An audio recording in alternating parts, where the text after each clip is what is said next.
Item ಯಾವುದೇ ಇರಲಿ try ಮಾಡಿ ಆಚಿ ಚಿಕನ್ ಮಸಾಲಾ. ಮಾಜಿ ಸಚಿವ ಡಿ ಸುಧಾಕರ್ ನಿಧನದ ನಂತರ ಹಿರಿಯೂರು ಕ್ಷೇತ್ರದಲ್ಲಿ ಬೈ ಎಲೆಕ್ಷನ್ ಚರ್ಚೆ ಜೋರಾಗಿದೆ. ಈ ನಡುವೆ ತಾಲೂಕಿನಲ್ಲಿ ನೀರಾವರಿ ಹೋರಾಟವೂ ಕೂಡ ಚುರುಕು ಪಡ್ಕೊಂಡಿದ್ದು, ನೀರಾವರಿ ಯೋಜನೆ ವಿಚಾರಕ್ಕೆ ಈಗ ಕ್ರೆಡಿಟ್ ಪಾಲಿಟಿಕ್ಸ್ ಶುರುವಾಗಿದೆ.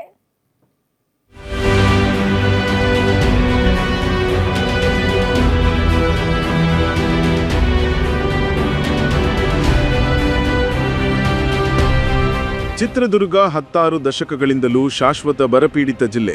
ಇಂಥ ಹಿಂದುಳಿದ ಜಿಲ್ಲೆಯ ರೈತರಿಗೆ ಭದ್ರಾ ಮೇಲ್ದಂಡೆ ಯೋಜನೆ ಕನಸಾಗಿಯೇ ಉಳಿದಿದೆ.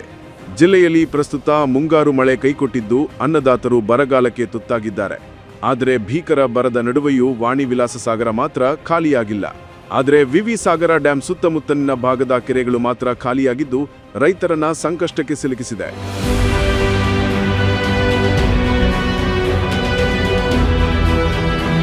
ಈ ನಡುವೆ ಹಿರಿಯೂರು ವಿಧಾನಸಭಾ ಕ್ಷೇತ್ರದಲ್ಲಿ ಡಿ ಸುಧಾಕರ್ ನಿಧನದಿಂದ ಕ್ಷೇತ್ರ ತೆರವಾಗಿದ್ದು ಉಪಚುನಾವಣೆ ಕಾವು ಜೋರಾಗಿದೆ. ಆದ್ದರಿಂದ ನೀರಾವರಿ ಹೋರಾಟದ ಕ್ರೆಡಿಟ್ ಪಾಲಿಟಿಕ್ಸ್ ಜೋರಾಗಿದೆ. ಚುನಾವಣಾ ದೃಷ್ಟಿಯಿಂದ ಆಡಳಿತ ಪಕ್ಷದ ನಾಯಕರು ಜವನಗೊಂಡನಹಳ್ಳಿ ಹಾಗೂ ಐಮಂಗಲ ಭಾಗದ ಕೆರೆ ತುಂಬಿಸುವ ಯೋಜನೆ ಜಾರಿಗೆ ಒತ್ತಾಯಿಸಿದ್ದಾರೆ. ದಿವಂಗತ ಡಿ ಸುಧಾಕರ್ ಪುತ್ರ ಸುಹಾಸ್ ನೇತೃತ್ವದ ನಿಯೋಗ ಸಿಎಂ ಡಿಕೆ ಶಿವಕುಮಾರ್ ಭೇಟಿ ಮಾಡಿ ಕೆರೆ ತುಂಬಿಸುವ ಯೋಜನೆ ಅನುಮೋದನೆಗೆ ಮನವಿ ಮಾಡಿದೆ. 40 ಮೀಟಿಂಗ್ಗಳನ್ನು ಮಾಡಿ ಕೊನೆಗೆ 0.309 ನೀರು ಅಲೋಕೇಶನ್ ಕೊಟ್ಟರು. ಮಾಡಿ ಅಣ್ಣ, ನಾವು ನಿಮ್ ಕೈ ಮುಗಿದು ಕೇಳ್ಕೊಂತೀವಿ. ಮುಂದಿನ ಕ್ಯಾಬಿನೆಟ್ ನಲ್ಲಿ 244 ಕೋಟಿಗೆ ಇಟ್ಟು ಅದರ ನೆಕ್ಸ್ಟ್ ವೀಕ್ ಅಲ್ಲಿ ಅದನ್ನ ಶಂಕುಸ್ಥಾಪನೆ ಮಾಡಿದ್ರೆ ಮಾತ್ರ ನಾವು ಉಳಿಯೋ ಸಾಧ್ಯತೆ ಇಲ್ಲ ಅಂದ್ರೆ ತುಂಬಾ ಕಷ್ಟ ಇದೆ ಅಣ್ಣ. ಜವನಗೊಂಡನಹಳ್ಳಿ ಭಾಗದ 16 ಕೆರೆ ತುಂಬಿಸಲು ಹಾಗೂ 100 ಗ್ರಾಮಗಳಿಗೆ ಕುಡಿಯುವ ನೀರು ಕಲ್ಪಿಸಲು 244 ಕೋಟಿ ಕಾಮಗಾರಿಗೆ ಅನುಮೋದನೆ ನೀಡುವಂತೆ ಮನವಿಗೆ ಸಿಎಂ ಡಿಕೆಶಿ ಸ್ಪಂದಿಸಿದ್ದಾರೆ. ನಾವು ಶೀಘ್ರದಲ್ಲೇ ನೀರು ಕೊಡ್ತೇವೆ, ನೀವು ನಮ್ಮ ಅಭ್ಯರ್ಥಿಯನ್ನ ಗೆಲ್ಲಿಸಬೇಕು ಅನ್ನೋ ಮೂಲಕ ಬೈ ಎಲೆಕ್ಷನ್ ಗೆಲುವಿಗೆ ಗಾಳ ಹಾಕಿದ್ದಾರೆ.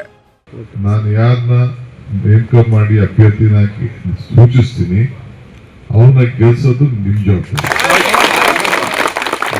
ನಿಮ್ ಕೆಲಸ, ನಿಮ್ ನೀರು ಕೆಲಸ ನಂದು, ಗೆಲ್ಸೋ ಜವಾಬ್ದಾರಿ ನಿಮ್ದು.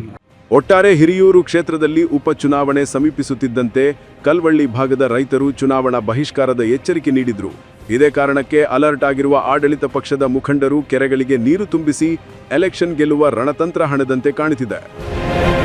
Rajashekhar, guarantee news, Chitradurga.